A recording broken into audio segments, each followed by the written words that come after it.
Book 1, Dune. A beginning is the time for taking the most delicate care that the balances are correct. This every sister of the Bene Gesserit knows. To begin your study of the life of Muad'Dib, then, take care that you first place him in his time. Born in the 57th year of the Padishah Emperor Shaddam IV. And take the most special care that you locate Muad'Dib in his place, the planet Arrakis.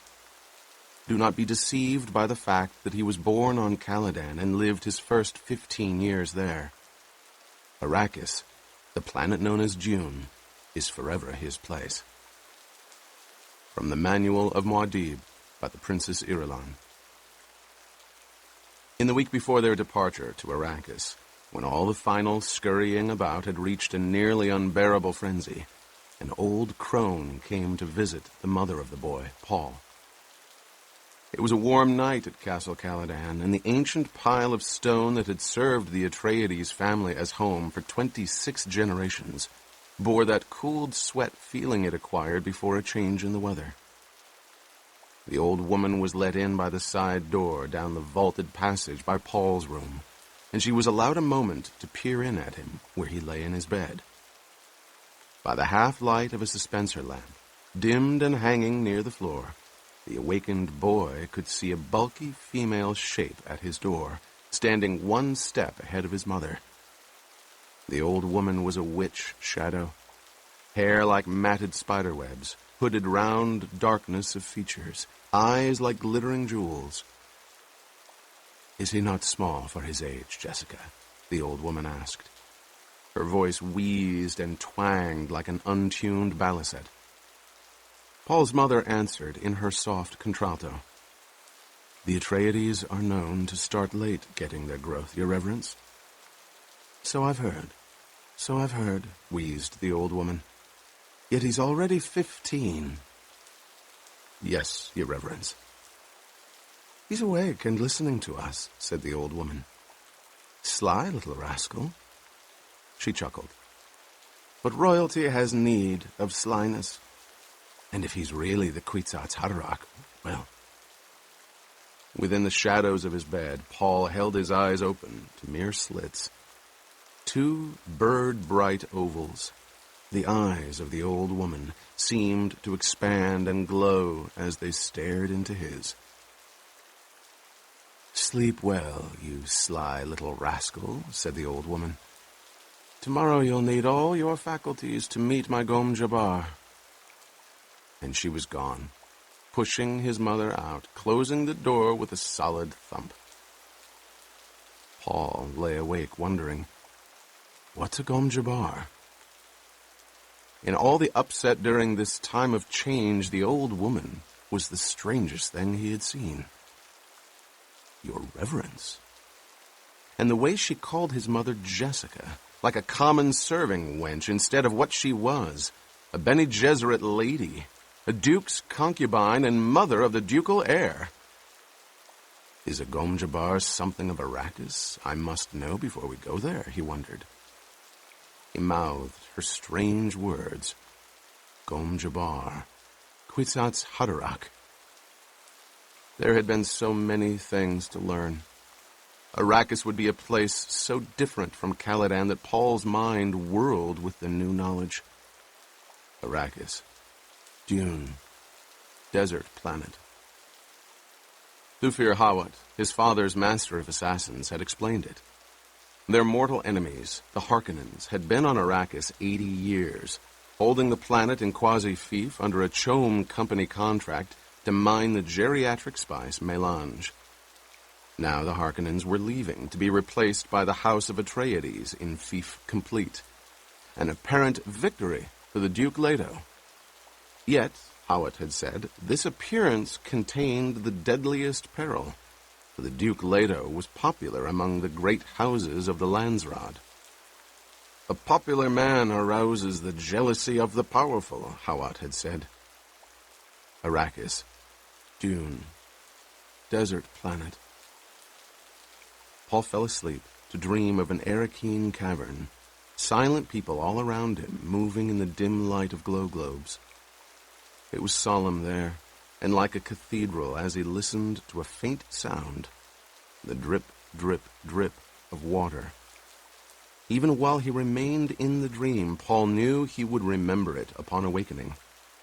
He always remembered the dreams that were predictions. The dream faded. Paul awoke to feel himself in the warmth of his bed, thinking.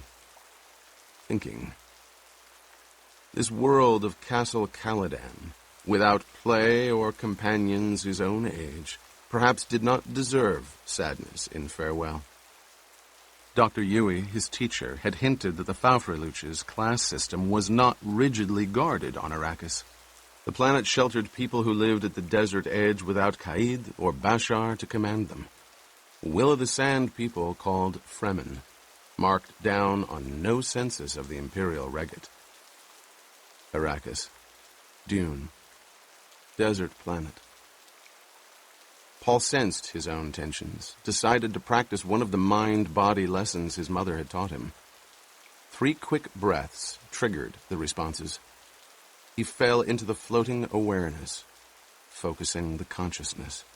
Aortal dilation, avoiding the unfocused mechanism of consciousness. To be conscious by choice. Blood enriched and swift flooding the overload regions. One does not obtain food, safety, freedom by instinct alone. Animal consciousness does not extend beyond the given moment, nor into the idea that its victims may become extinct. The animal destroys and does not produce. Animal pleasures remain close to sensation levels and avoid the perceptual. The human requires a background grid through which to see his universe. Focused consciousness by choice. This forms your grid. Bodily integrity follows nerve blood flow according to the deepest awareness of cell needs. All things, cells, beings are impermanent. Strive for flow permanence within. Over and over and over within Paul's floating awareness, the lesson rolled. When dawn touched Paul's windowsill with yellow light, he sensed it through closed eyelids, opened them, hearing then the renewed bustle and hurry in the castle, seeing the familiar patterned beams of his bedroom ceiling. The hall door opened and his mother peered in, hair like shaded bronze held with a black ribbon at the crown, her oval face emotionless and green eyes staring solemnly. "You're awake," she said. "Did you sleep well?" "Yes." He studied the tallness of her, saw the hint of tension in her shoulders as she chose clothing for him from the closet racks. Another might have missed the tension, but she had trained him in the Bene Gesserit way, in the minutiae of observation. She turned, holding a semi-formal jacket for him. It carried the red Atreides hawk crest above the breast pocket. "Hurry and dress," she said. "Reverend Mother is waiting." "I dreamed of her once," Paul said. "Who is she?" "She was my teacher at the Bene Gesserit school. Now, she's the Emperor's truthsayer." "And Paul?" She hesitated. "You must tell her about your dreams." "I will." "Is she the reason we got Arrakis?" "We did not get Arrakis." Jessica flicked dust from a pair of trousers, hung them with the jacket on the dressing stand beside his bed. "Don't keep Reverend Mother waiting." Paul sat up, hugged his knees. "What's a Gom Jabbar?" Again, the training she had given him exposed her almost invisible hesitation, a nervous betrayal he felt as fear. Jessica crossed to the window, flung wide the draperies, stared across the river orchards toward Mount Sayubi. "You'll learn about the Gom Jabbar soon enough," she said. He heard the fear in her voice and wondered at it. Jessica spoke without turning. "Reverend Mother is waiting in my morning room. Please hurry." The Reverend Mother Gaius Helen Mohiam sat in a tapestried chair watching mother and son approach. Windows on each side of her overlooked the curving southern bend of the river and the green farmlands of the Atreides family holding. But the Reverend Mother ignored the view. She was feeling her age this morning, more than a little petulant. She blamed it on space travel and association with that abominable spacing guild and its secretive ways.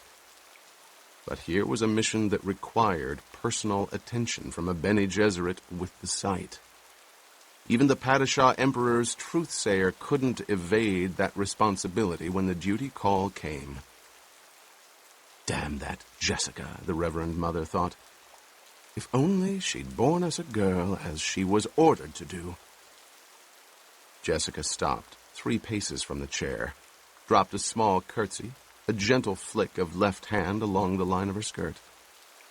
Paul gave the short bow his dancing master had taught, the one used when in doubt of another's station. The nuances of Paul's greeting were not lost on the Reverend Mother. She said, "He's a cautious one, Jessica."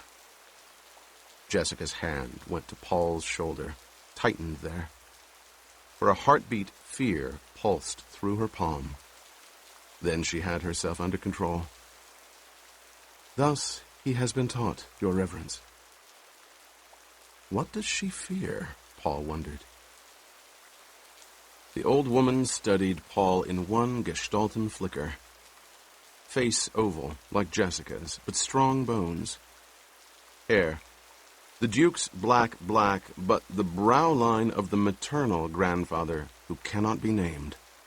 And that thin, disdainful nose. Shape of directly staring green eyes, like the old Duke, the paternal grandfather who is dead. Now there was a man who appreciated the power of bravura. Even in death, the Reverend Mother thought. Teaching is one thing, she said. The basic ingredient is another. We shall see. The old eyes darted a hard glance at Jessica. Leave us. I enjoin you to practice the meditation of peace. Jessica took her hand from Paul's shoulder. Your Reverence, Jessica, you know it must be done. Paul looked up at his mother, puzzled. Jessica straightened. Yes, of course. Paul looked back at the Reverend Mother. Politeness and his mother's obvious awe of this old woman argued caution. Yet he felt an angry apprehension at the fear he sensed radiating from his mother. Paul, Jessica took a deep breath. This test you're about to receive. It's important to me. Test? He looked up at her. Remember that you're a duke's son, Jessica said. She whirled and strode from the room in a dry swishing of skirt. The door closed solidly behind her. Paul faced the old woman, holding anger in check. Does one dismiss the Lady Jessica as though she were a serving wench? A smile flicked the corners of the wrinkled old mouth. The Lady Jessica was my serving wench, lad, for 14 years at school. She nodded. And a good one, too.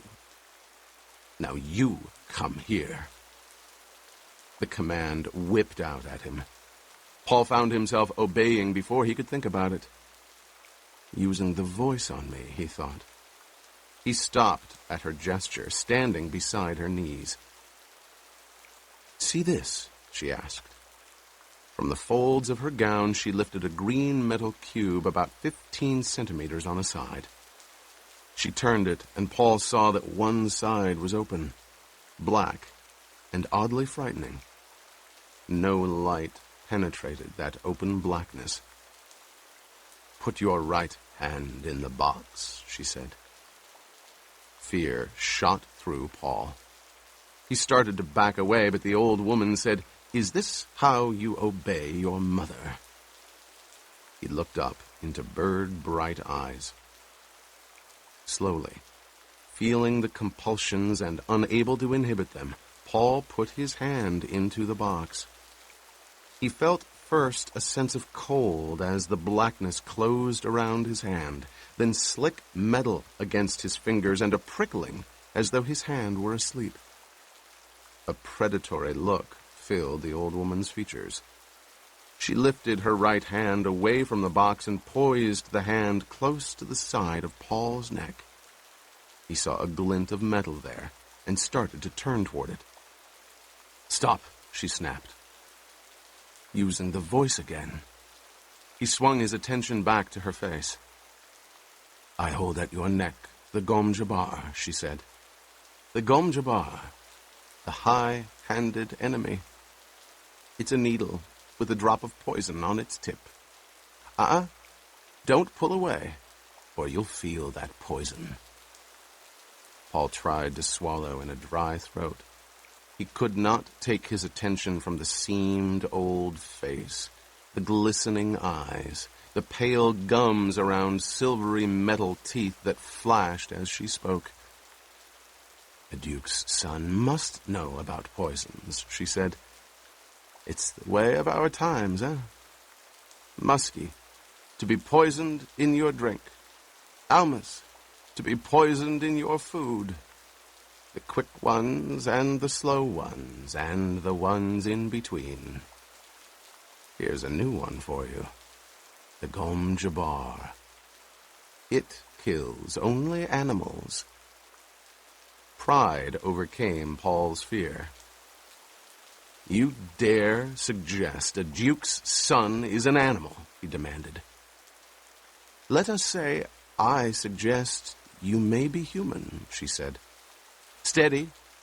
I warn you not to try jerking away. I am old, but my hand can drive this needle into your neck before you escape me." "Who are you?" he whispered. "How did you trick my mother into leaving me alone with you? Are you from the Harkonnens?" "The Harkonnens? Bless us, no. Now be silent." A dry finger touched his neck, and he stilled the involuntary urge to leap away. "Good," she said. "You pass the first test. Now, here's the way of the rest of it. If you withdraw your hand from the box, you die. This is the only rule. Keep your hand in the box and live. Withdraw it and die." Paul took a deep breath to still his trembling. "If I call out, there'll be servants on you in seconds and you'll die." "Servants will not pass your mother, who stands guard outside that door. Depend on it. Your mother survived this test. Now it's your turn. Be honored. We seldom administer this to men children." Curiosity reduced Paul's fear to a manageable level. He heard truth in the old woman's voice, no denying it. If his mother stood guard out there, if this were truly a test, and whatever it was, he knew himself caught in it, trapped by that hand at his neck, the Gom Jabbar. He recalled the response from the litany against fear as his mother had taught him out of the Bene Gesserit rite. I must not fear. Fear is the mind killer. Fear is the little death that brings total obliteration. I will face my fear. I will permit it to pass over me and through me. And when it has gone past, I will turn the inner eye to see its path. Where the fear has gone, there will be nothing. Only I will remain. He felt calmness return, said, "Get on with it, old woman." "Old woman," she snapped. "You've courage, and that can't be denied." "Well, we shall see, Sarah." She bent close, lowered her voice almost to a whisper. "You will feel pain in this hand within the box. Pain. But withdraw the hand and I'll touch your neck with my Gom Jabbar. The death so swift it's like the fall of the headsman's axe. Withdraw your hand and the Gom Jabbar takes you. Understand?" "What's in the box?" "Pain." He felt increased tingling in his hand, pressed his lips tightly together. How could this be a test, he wondered. The tingling became an itch. The old woman said, "You've heard of animals chewing off a leg to escape a trap. There's an animal kind of trick. A human would remain in the trap, endure the pain, feigning death that he might kill the trapper and remove a threat to his kind." The itch became the faintest burning. "Why are you doing this?" he demanded. "To determine if you're human. Be silent." Paul clenched his left hand into a fist as the burning sensation increased in the other hand. It mounted slowly. Heat upon heat upon heat upon heat. He felt the fingernails of his free hand biting the palm. He tried to flex the fingers of the burning hand, but couldn't move them. "It burns," he whispered. "Silence!" Pain throbbed up his arm. Sweat stood out on his forehead. Every fiber cried out to withdraw the hand from that burning pit. But the Gom Jabbar. Without turning his head, he tried to move his eyes to see that terrible needle poised beside his neck. He sensed that he was breathing in gasps, tried to slow his breaths, and couldn't. Pain. His world emptied of everything except that hand immersed in agony, the ancient face inches away staring at him. His lips were so dry, he had difficulty separating them. The burning. The burning. He thought he could feel skin curling black on that agonized hand, the flesh crisping and dropping away until only charred bones remained. It stopped. As though a switch had been turned off, the pain stopped. Paul felt his right arm trembling, felt sweat bathing his body. "Enough," the old woman muttered. Kol Wahad. No woman-child ever withstood that much. I must have wanted you to fail." She leaned back, withdrawing the Gom Jabbar from the side of his neck. "Take your hand from the box, young human, and look at it." He fought down an aching shiver, stared at the lightless void where his hand seemed to remain of its own volition.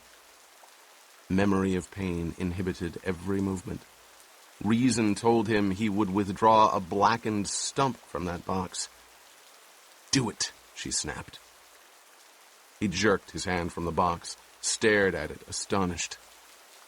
Not a mark. No sign of agony on the flesh. He held up the hand, turned it, flexed the fingers. "Pain by nerve induction," she said. "Can't go around maiming potential humans. There are those who'd give a pretty for the secret of this box, though." She slipped it into the folds of her gown. "But the pain," he said. "Pain," she sniffed. "A human can override any nerve in the body." Paul felt his left hand aching, uncurled the clenched fingers, looked at 4 bloody marks where fingernails had bitten his palm. He dropped the hand to his side, looked at the old woman. "You did that to my mother once." "Ever sift sand through a screen?" she asked. The tangential slash of her question shocked his mind into a higher awareness. Sand through a screen. He nodded. We Bene Gesserit sift people to find the humans. He lifted his right hand, willing the memory of the pain. And that's all there is to it? Pain? I observed you in pain, lad. Pain's merely the axis of the test. Your mother's told you about our ways of observing. I see the signs of her teaching in you. Our test is crisis and observation. He heard the confirmation in her voice, said, "It's truth." She stared at him. He senses truth. Could he be the one? Could he truly be the one? She extinguished the excitement, reminding herself, hope clouds observation. You know when people believe what they say, she said. I know it. The harmonics of ability confirmed by repeated test were in his voice. She heard them, said, Perhaps you are the Kwisatz Haderach. Sit down, little brother, here at my feet. I prefer to stand. Your mother sat at my feet once. I'm not my mother. You hate us a little, huh? She looked toward the door, called out, Jessica! The door flew open and Jessica stood there, staring hard-eyed into the room. Hardness melted from her as she saw Paul. She managed a faint smile. Jessica, have you ever stopped hating me? The old woman asked. I both love and hate you, Jessica said. The hate, that's from pains I must never forget. The love, that's just the basic fact, the old woman said, but her voice was gentle. You may come in now, but remain silent. Close that door and mind it that no one interrupts us. Jessica stepped into the room, closed the door, and stood with her back to it. My son lives, she thought. My son lives and is human. I knew he was, but he lives. Now I can go on living. The door felt hard and real against her back. Everything in the room was immediate and pressing against her senses. My son lives. Paul looked at his mother. She told the truth. He wanted to get away alone and think this experience through, but knew he could not leave until he was dismissed. The old woman had gained a power over him.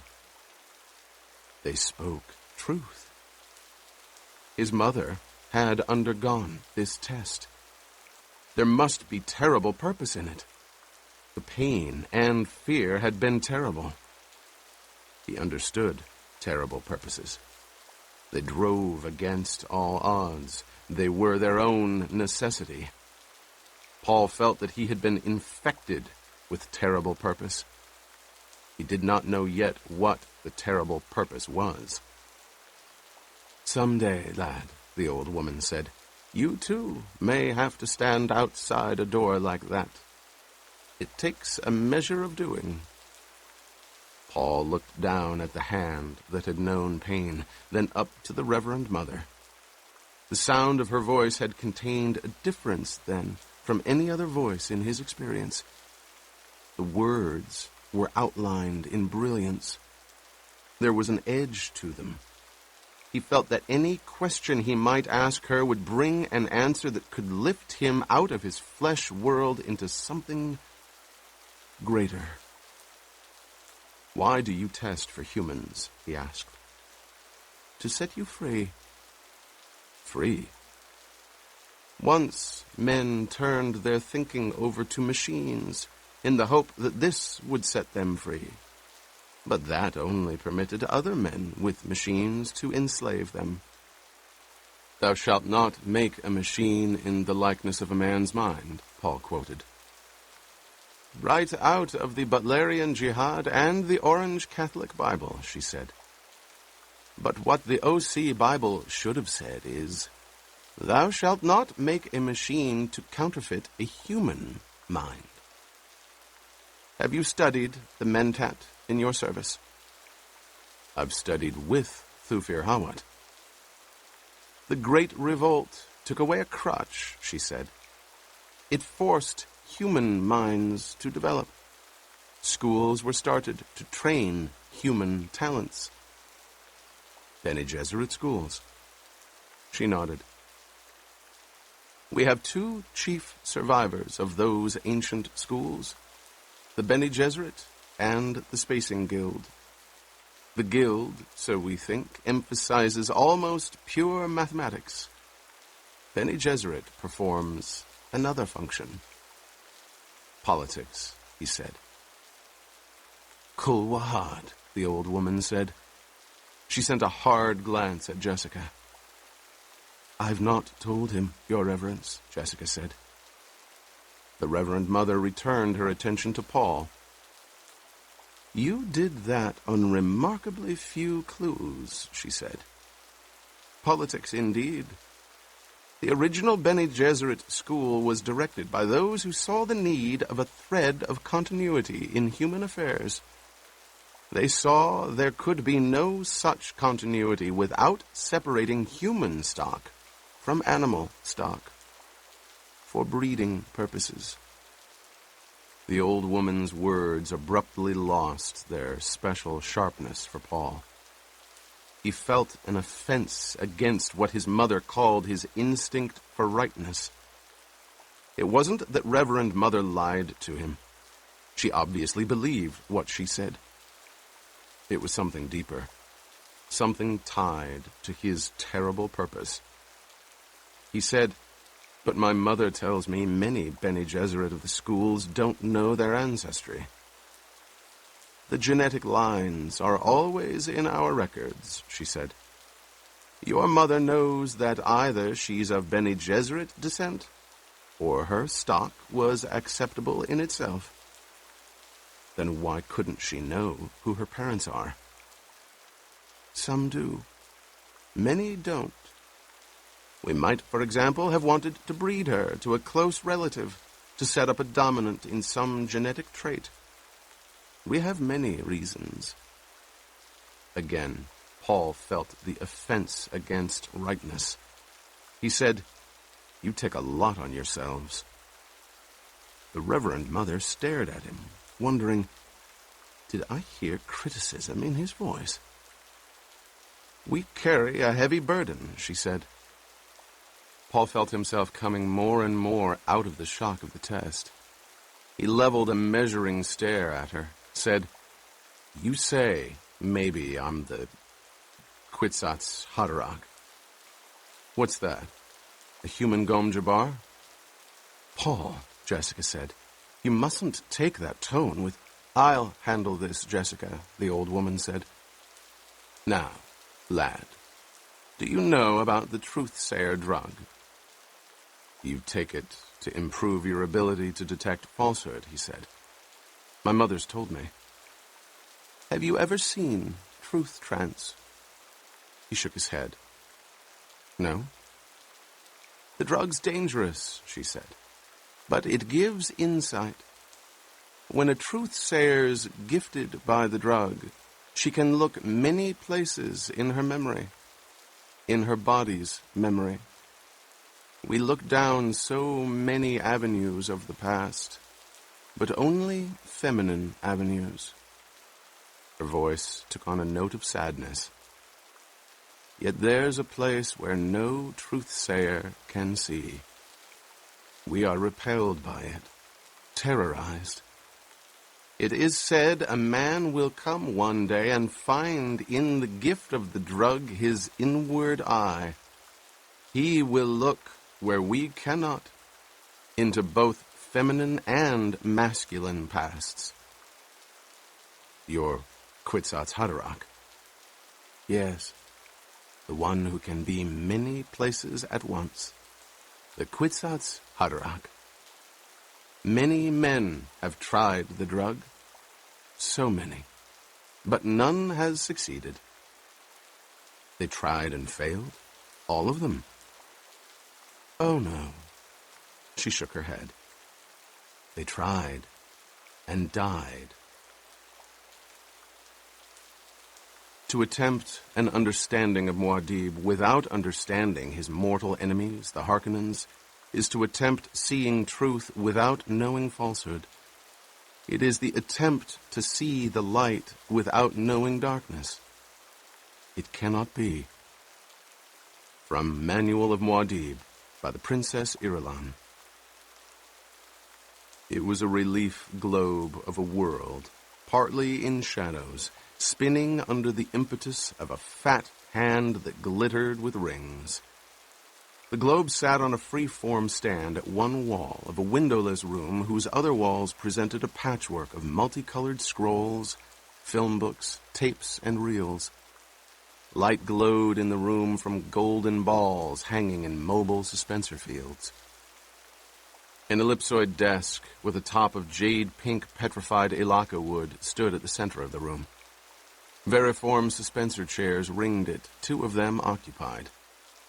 In one sat a dark-haired youth of about 16 years, round of face and with sullen eyes.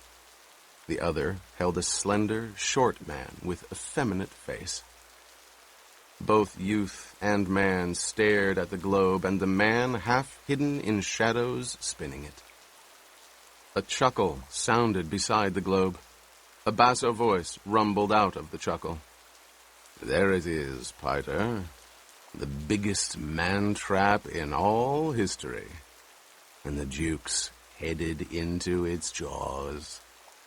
Is it not a magnificent thing that I, the Baron Vladimir Harkonnen, do?" "Assuredly, Baron," said the man. His voice came out tenor with a sweet, musical quality. The fat hand descended onto the globe, stopped the spinning. Now all eyes in the room could focus on the motionless surface and see that it was the kind of globe made for wealthy collectors or planetary governors of the Empire. It had the stamp of imperial handicraft about it. Latitude and longitude lines were laid in with hair-fine platinum wire. The polar caps were insets of finest cloud milk diamonds. The fat hand moved, tracing details on the surface. "I invite you to observe," the basso voice rumbled. "Observe closely, Piter, and you too, Feyd-Rautha, my darling. From 60 degrees north to 70 degrees south. These exquisite ripples. Their coloring. Does it not remind you of sweet caramels? And nowhere do you see blue of lakes or rivers or seas. And these lovely polar caps, so small. Could anyone mistake this place? Arrakis. Truly unique. A superb setting for a unique victory." A smile touched Piter's lips. "And to think, Baron, the Padishah Emperor believes he's given the Duke your spice planet. How poignant." "That's a nonsensical statement," the Baron rumbled. "You say this to confuse young Feyd-Rautha, but it is not necessary to confuse my nephew." The sullen-faced youth stirred in his chair, smoothed a wrinkle in the black leotards he wore. He sat upright as a discreet tapping sounded at the door in the wall behind him. Piter unfolded from his chair, crossed to the door, cracked it wide enough to accept a message cylinder. He closed the door, unrolled the cylinder, and scanned it. A chuckle sounded from him. Another. "Well?" the Baron demanded. "The fool answered us, Baron." "Whenever did an Atreides refuse the opportunity for a gesture?" the Baron asked. "Well, what does he say?" "He's most uncouth, Baron. Addresses you as Harkonnen. No sire et chère cousine, no title, nothing. It's a good name, the Baron growled, and his voice betrayed his impatience. What does dear Leto say? He says, your offer of a meeting is refused. I have oft times met your treachery, and this all men know. And? The Baron asked. He says, the art of Conley still has admirers in the Empire. He signs it Duke Leto of Arrakis. Piter began to laugh. Of Arrakis? Oh my, this is almost too rich. Be silent, Piter, the Baron said, and the laughter stopped as though shut off with a switch. Conley, is it? The Baron asked. Vendetta, huh? And he uses the nice old word so rich in tradition. To be sure, I know he means it. You made the peace gesture, Piter said. The forms have been obeyed. For a mentat, you talk too much, Piter, the Baron said. And he thought, I must do away with that one soon. He has almost outlived his usefulness.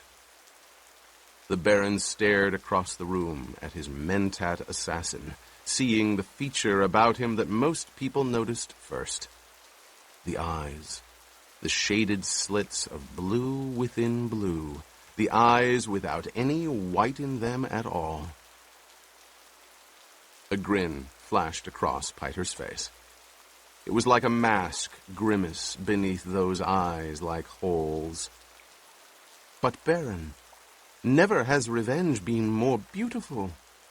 It is to see a plan of the most exquisite treachery, to make Leto exchange Caladan for Dune, and without alternative because the Emperor orders it.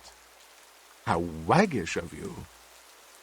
In a cold voice, the Baron said, You have a flux of the mouth, Piter.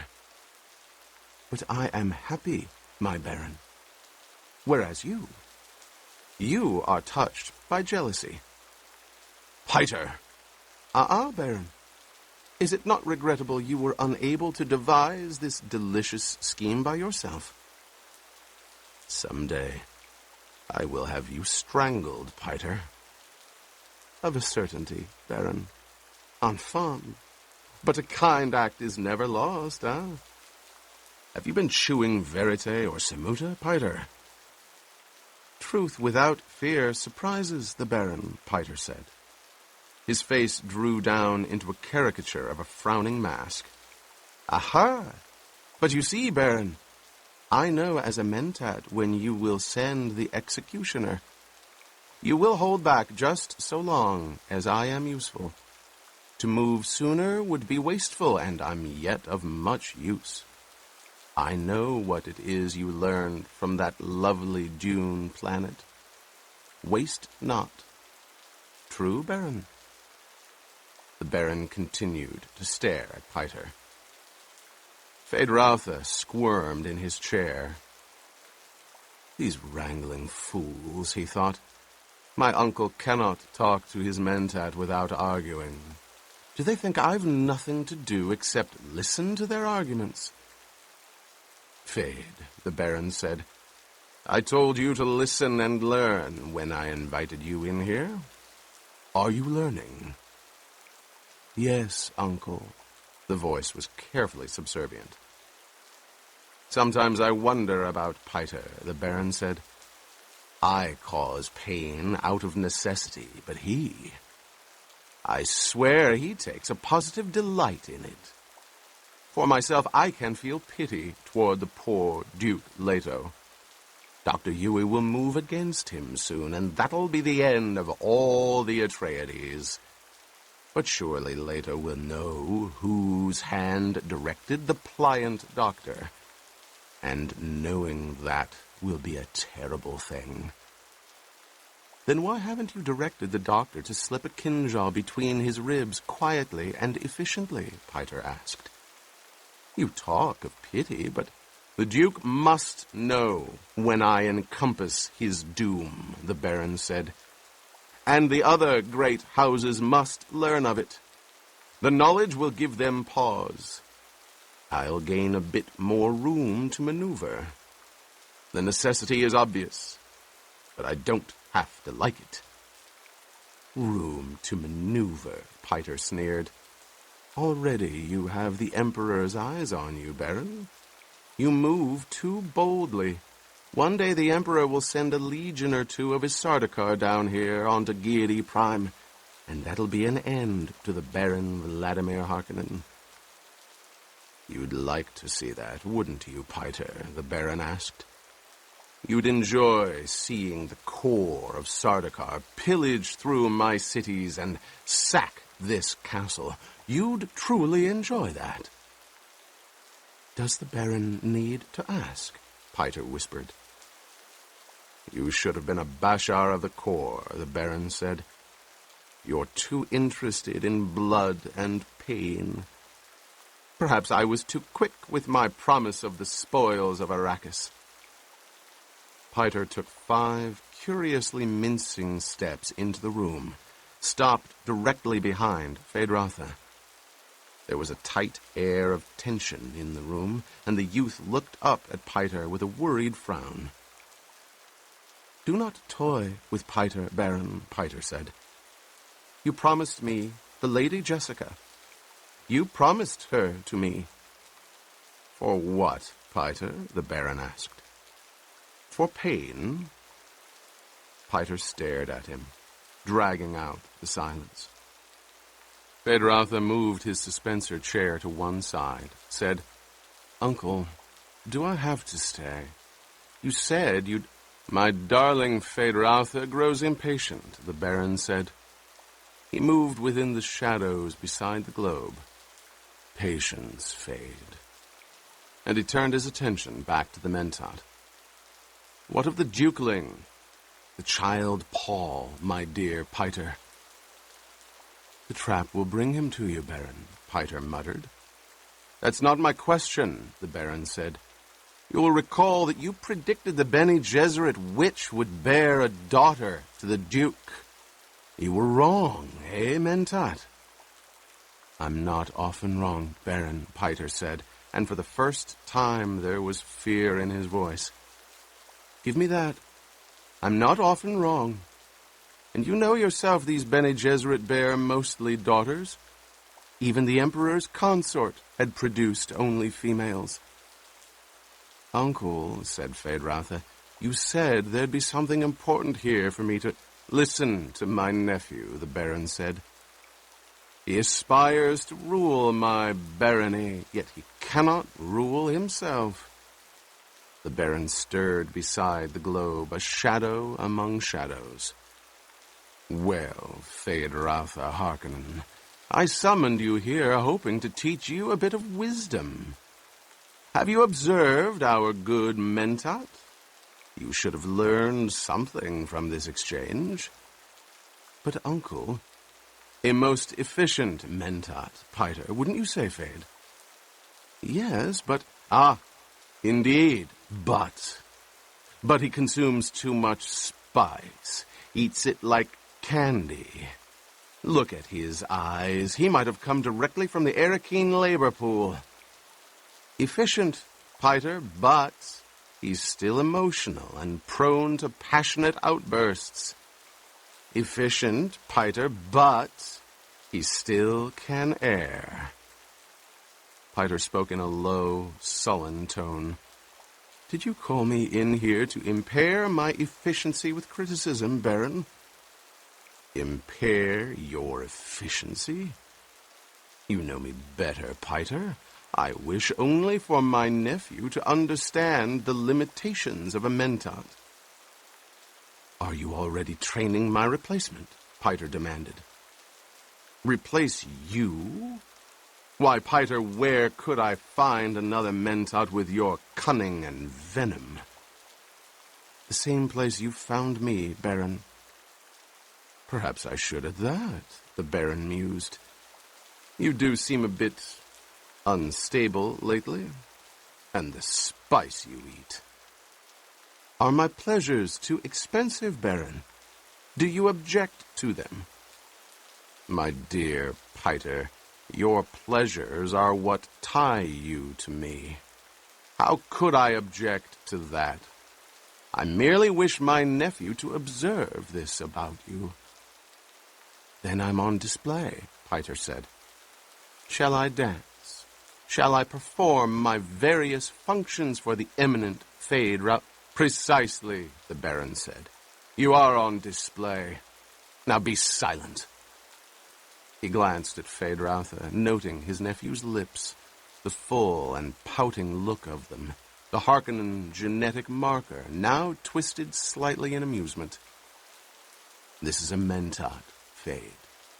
It has been trained and conditioned to perform certain duties. The fact that it's encased in a human body, however, must not be overlooked. A serious drawback, that. I sometimes think the ancients, with their thinking machines, had the right idea. They were toys compared to me, Piter snarled. You yourself, Baron, could outperform those machines. Perhaps, the Baron said. Well. He took a deep breath, belched. Now, Piter, outline for my nephew the salient features of our campaign against the House of Atreides. Function as a mentat for us, if you please. Baron, I've warned you not to trust one so young with this information. My observations of... I'll be the judge of this, the Baron said. I give you an order, mentat. Perform one of your various functions. So be it, Piter said. He straightened, assuming an odd attitude of dignity, as though it were another mask, but this time clothing his entire body.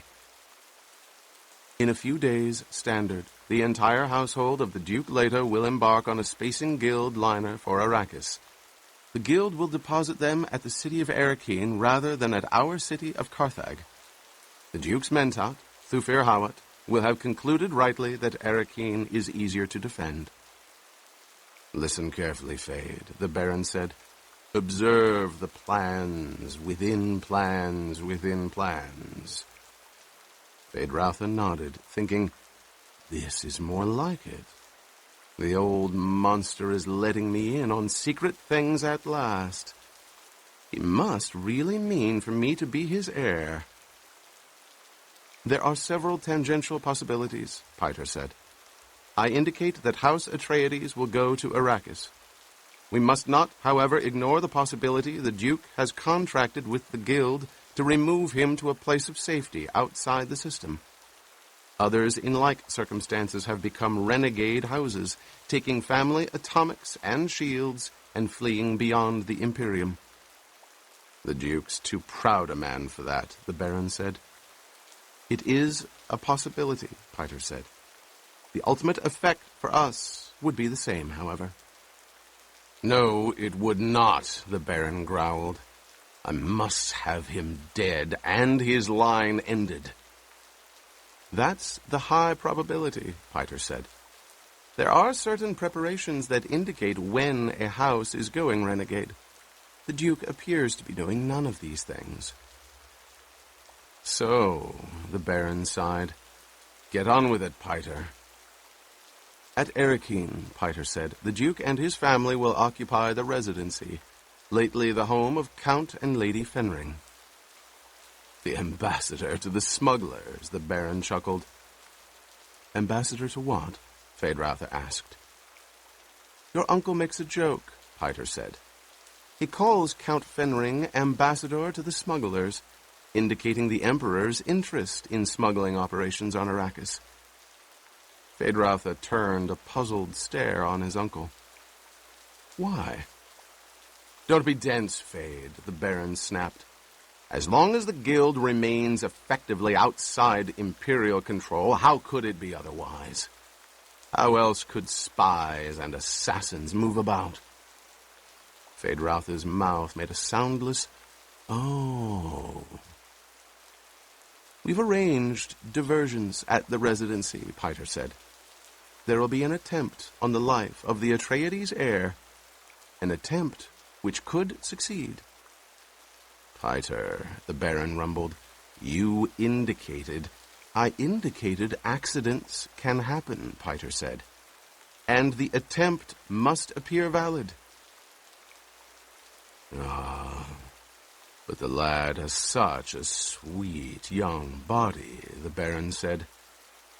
"Of course, he's potentially more dangerous than the father, with that witch mother training him. A cursed woman. Ah, well. Please continue, Piter." "Hawat will have divined that we have an agent planted on him," Piter said. "The obvious suspect is Dr. Yueh, who is indeed our agent.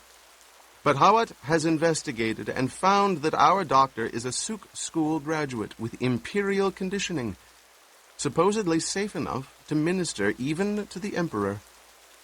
Great store is set on imperial conditioning. It's assumed that ultimate conditioning cannot be removed without killing the subject. However, as someone once observed, given the right lever, you can move a planet. We found the lever that moved the doctor." "How?" Feyd-Rautha asked. He found this a fascinating subject. Everyone knew you couldn't subvert imperial conditioning. "Another time," the Baron said. "Continue, Piter." "In place of Yueh," Piter said, "we'll drag a most interesting suspect across Hawat's path. The very audacity of this suspect will recommend her to Hawat's attention." "Her?" Feyd-Rautha asked. "The Lady Jessica herself," the Baron said. "Is it not sublime?" Piter asked. "Hawat's mind will be so filled with this prospect, it'll impair his function as a mentat. He may even try to kill her." Piter frowned, then, "But I don't think he'll be able to carry it off." "You don't want him to, huh?" the Baron asked. "Don't distract me," Piter said. "While Hawat's occupied with the Lady Jessica, we'll divert him further with uprisings in a few garrison towns and the like. These will be put down. The Duke must believe he's gaining a measure of security. Then, when the moment is ripe, we'll signal Yueh and move in with our major force." "Go ahead. Tell him all of it," the Baron said.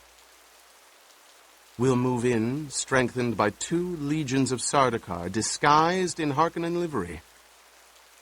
"Sardaukar?" Feyd-Rautha breathed. His mind focused on the dread Imperial troops, the killers without mercy, the soldier fanatics of the Padishah Emperor. "You see how I trust you, Feyd," the Baron said. "No hint of this must ever reach another great house, else the Landsraad might unite against the Imperial House, and there'd be chaos." "The main point," Piter said, "is this.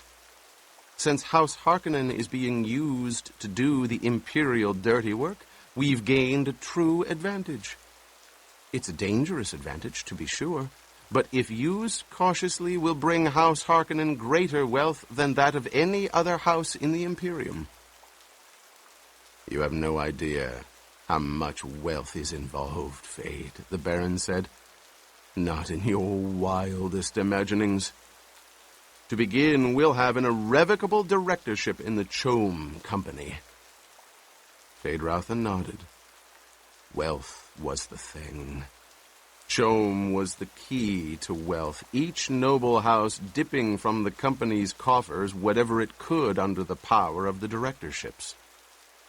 Those Chom directorships, they were the real evidence of political power in the Imperium, passing with the shifts of voting strength within the Landsraad as it balanced itself against the Emperor and his supporters. "The Duke Leto," Piter said, may attempt to flee to the new Fremen scum along the desert's edge, or he may try to send his family into that imagined security. But that path is blocked by one of His Majesty's agents, the planetary ecologist. You may remember him. Kynes. Fade remembers him, the Baron said. Get on with it. You do not drool very prettily, Baron, Piter said. Get on with it, I command you, the Baron roared. Piter shrugged. If matters go as planned, he said, House Harkonnen will have a sub-fief on Arrakis within a standard year. Your uncle will have dispensation of that fief. His own personal agent will rule on Arrakis. More profits, Feyd-Rautha said. Indeed, the Baron said. And he thought, it's only just. We're the ones who tamed Arrakis.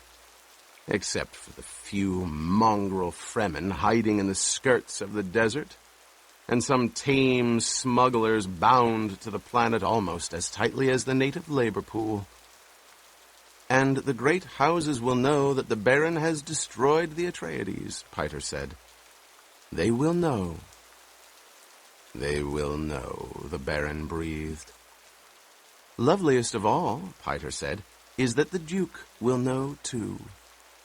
He knows now. He can already feel the trap. It's true, the Duke knows, the Baron said, and his voice held a note of sadness. He could not help but know.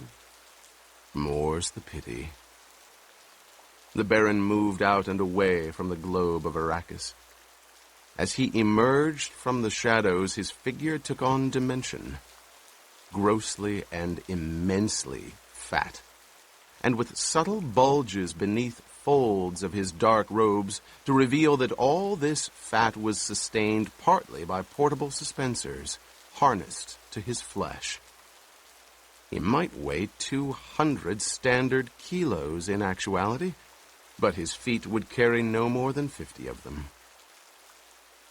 I am hungry, the Baron rumbled, and he rubbed his protruding lips with a beringed hand, stared down at Feyd-Rautha through fat, enfolded eyes. Send for food, my darling. We will eat before we retire. Thus spoke Saint Aaliyah of the Knife. The Reverend Mother must combine the seductive wiles of a courtesan with the untouchable majesty of a virgin goddess, holding these attributes in tension so long as the powers of her youth endure. For when youth and beauty have gone, she will find that the place between, once occupied by tension, has become a wellspring of cunning and resourcefulness. From Muad'Dib, Family Commentaries by the Princess Irulan. Well, Jessica, what have you to say for yourself? Asked the Reverend Mother. It was near sunset at Castle Caladan on the day of Paul's ordeal. The two women were alone in Jessica's morning room, while Paul waited in the adjoining soundproofed meditation chamber. Jessica stood facing the south windows. She saw yet did not see the evening's banked colors across meadow and river. She heard and yet did not hear the Reverend Mother's question. There had been another ordeal once, so many years ago. A skinny girl with hair the color of bronze, her body tortured by the winds of puberty, had entered the study of the Reverend Mother Gaius Helen Mohiam, Proctor Superior of the Bene Gesserit School on Wallach 9. Jessica looked down at her right hand, flexed the fingers, remembering the pain, the terror, the anger. Poor Paul, she whispered. I asked you a question, Jessica. The old woman's voice was snappish, demanding. What? Oh. Jessica tore her attention away from the past, faced the Reverend Mother, who sat with back to the stone wall between the two west windows. What do you want me to say? What do I want you to say? What do I want you to say? The old voice carried a tone of cruel mimicry. So I had a son, Jessica flared, and she knew she was being goaded into this anger deliberately. You were told to bear only daughters to the Atreides. It meant so much to him, Jessica pleaded. And you, in your pride, thought you could produce the Kwisatz Haderach. Jessica lifted her chin. I sensed the possibility. You thought only of your duke's desire for a son, the old woman snapped. And his desires don't figure in this. An Atreides' daughter could have been wed to a Harkonnen heir and sealed the breach. You've hopelessly complicated matters. We may lose both bloodlines now. You're not infallible, Jessica said. She braved the steady stare from the old eyes. Presently, the old woman muttered, What's done is done. I vowed never to regret my decision, Jessica said. How noble, the Reverend Mother sneered. No regrets. We shall see when you're a fugitive with a price on your head and every man's hand turned against you to seek your life and the life of your son. Jessica paled. Is there no alternative? Alternative? A Bene Gesserit should ask that. I ask only what you see in the future with your superior abilities. I see in the future what I've seen in the past. You well know the pattern of our affairs, Jessica. The race knows its own mortality and fears stagnation of its heredity. It's in the bloodstream, the urge to mingle genetic strains without plan.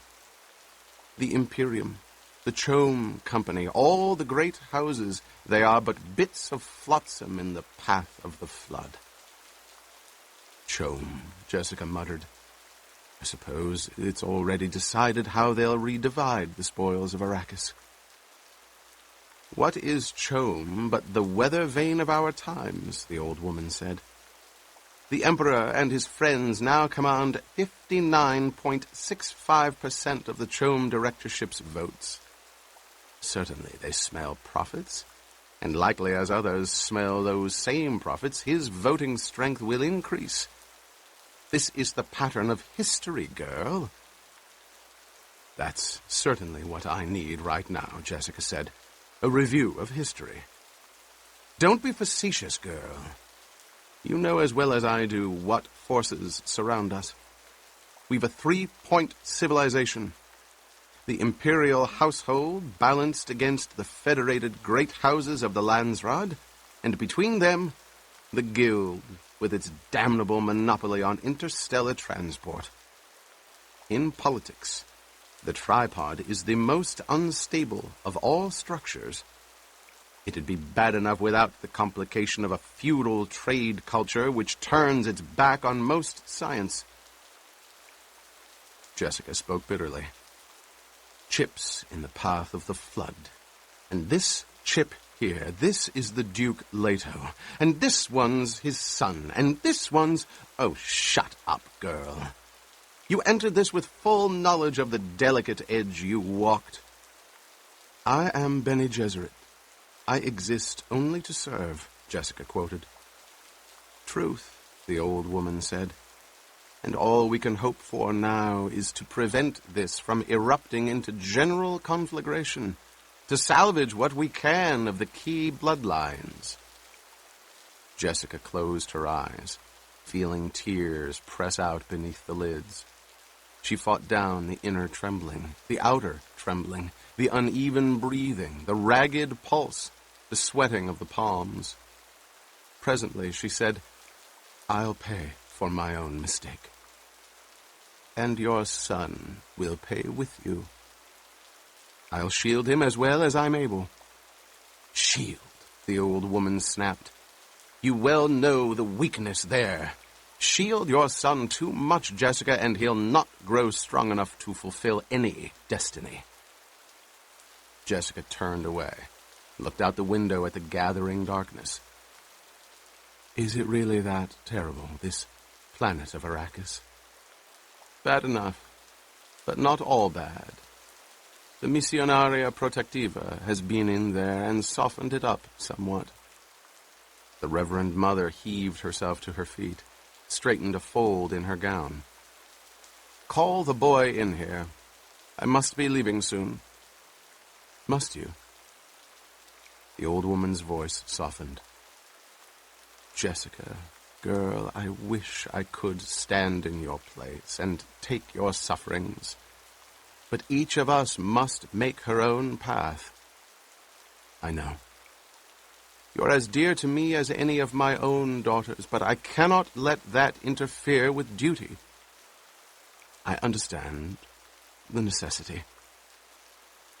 What you did, Jessica, and why you did it, we both know. But kindness forces me to tell you there's little chance your lad will be the Bene Gesserit totality. You mustn't let yourself hope too much. Jessica shook tears from the corners of her eyes. It was an angry gesture.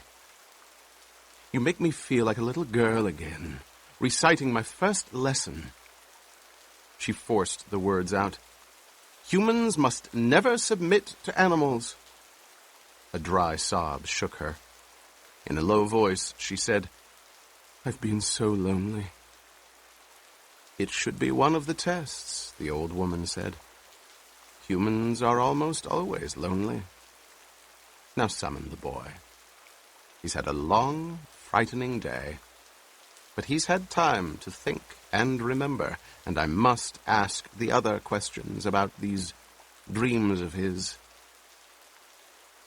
Jessica nodded, went to the door of the meditation chamber, opened it. Paul, come in now, please. Paul emerged with a stubborn slowness. He stared at his mother as though she were a stranger. Wariness veiled his eyes when he glanced at the Reverend Mother, but this time he nodded to her, the nod one gives an equal. He heard his mother close the door behind him. Young man, the old woman said, let's return to this dream business. What do you want? Do you dream every night? Not dreams worth remembering. I can remember every dream, but some are worth remembering and some aren't. How do you know the difference? I just know it. The old woman glanced at Jessica, back to Paul. What did you dream last night? Was it worth remembering? Yes. Paul closed his eyes. I dreamed a cavern, and water, and a girl there, very skinny, with big eyes. Her eyes are all blue, no whites in them. I talk to her and tell her about you, about seeing the Reverend Mother on Caladan. Paul opened his eyes. And the thing you tell this strange girl about seeing me, did it happen today? Paul thought about this. Then, yes. I tell the girl you came and put a stamp of strangeness on me. Stamp of strangeness, the old woman breathed, and again she shot a glance at Jessica, returned her attention to Paul. Tell me truly, now, Paul, do you often have dreams of things that happen afterward exactly as you dreamed them? Yes. And I've dreamed about that girl before. Oh, you know her? I will know her. Tell me about her. Again, Paul closed his eyes. We're in a little place in some rocks where it's sheltered. It's almost night, but it's hot, and I can see patches of sand out of an opening in the rocks. We're waiting for something, for me to go meet some people. And she's frightened, but trying to hide it from me. And I'm excited. And she says, Tell me about the waters of your homeworld, Usul. Paul opened his eyes. Isn't that strange? My homeworld's Caladan. I've never even heard of a planet called Usul. Is there more to this dream? Jessica prompted. Yes. But maybe she was calling me Usul, Paul said. I just thought of that. Again, he closed his eyes. She asks me to tell her about the waters. And I take her hand, and I say I'll tell her a poem. And I tell her the poem, but I have to explain some of the words, like beach and surf and seaweed and seagulls. What poem? The Reverend Mother asked. This book is continued on Disc 2.